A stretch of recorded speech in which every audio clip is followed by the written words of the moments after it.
I'm joined in-house now via Skype with Kiara Robles. Now, she was at the protest, that infamous video. She was pepper sprayed in the face. Welcome to the InfoWars, Kiara. Let our audience know, for those of us who haven't seen it, what happened to you? Hey, thank you so much. Yeah, I mean, the other night was just absolutely insane, and the media coverage of it was such garbage. Like, for the people who have or haven't seen the video, basically what happens is I'm talking to some reporter, you know, wearing a "Make Bitcoin Great Again" hat, and this guy is trying to like egg me on. He's trying to say, well, why are you here? What do you want to see here? It's like, well, I'm just another gay Trump supporter, like trying to see another gay Trump supporter. You know what? We're all there to see Milo speak, and I just mean, like, dear God, like right as he was starting to just really get to me, I just told him, you know what, like, I'm done. Like, some of the people here are protesting peacefully, but the majority of them, look. And then right as I'm giving, you know, my little spiel to the people who are here doing it peacefully, they come up from underneath, a woman actually comes up from underneath and just pepper sprays me in the face, which actually was not even the beginning of the evening. That was just the tip of it. Nothing happened to her, right, Kiara? She was never charged. Nobody ever said anything to her?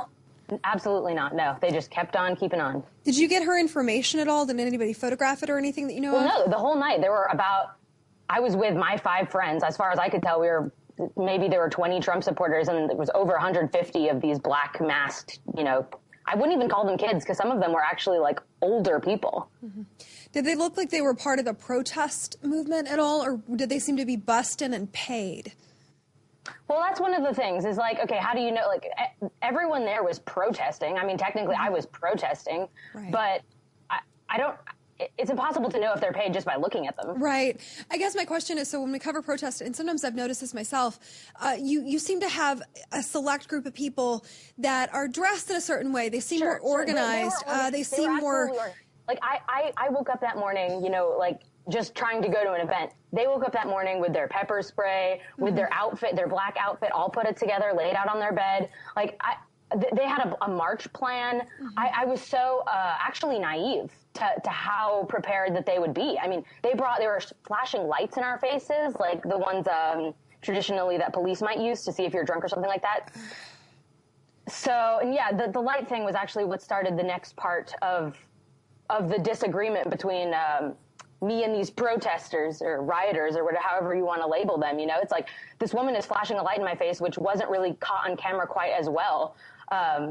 And I asked her, you know, like, okay, like, you know, get out of my face. I had just gotten pepper sprayed or whatever.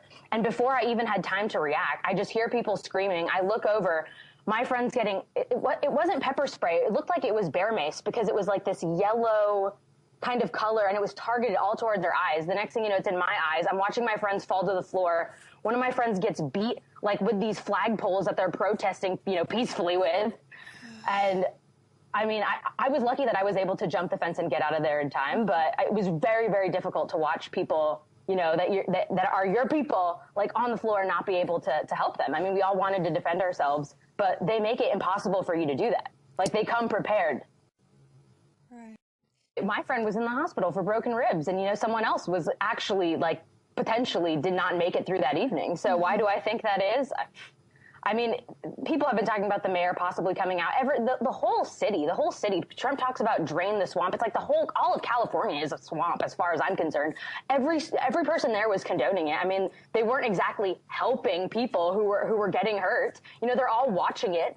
It just goes so far up in California. The corruption just goes so far up. The mayor told the police to stand down. Doesn't mean the police have to stand down. They're like right behind the wall, just watching all of this go down when they were totally capable of doing something, and they chose not to.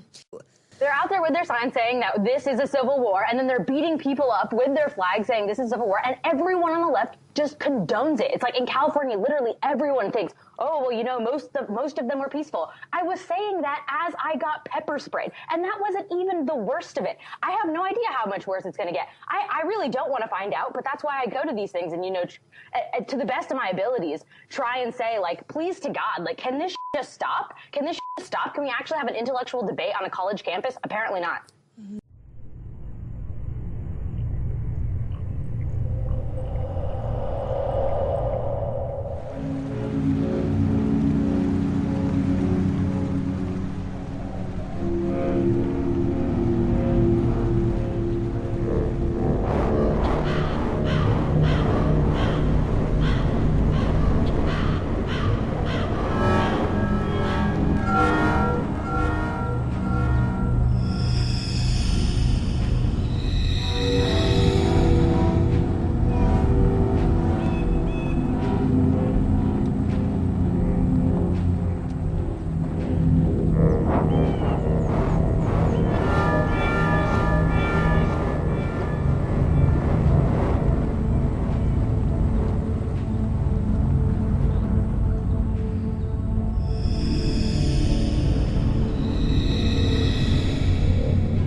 Can you imagine if Trump supporters were beating members of the left violently with flagpoles and spraying them? It doesn't happen. It doesn't happen. It doesn't happen. You know, for the most part, the people that I've met that supported Trump at these rallies, they're peaceful, they're respectful, they're typically educated, they care, they're hardworking members of society. They come from every race, color, creed, sexual orientation, background, you name it. They just happen to care about this country. They're sick of seeing it go down the tubes, frankly. But the narrative is such bull. We're running out of time. We got less than a minute.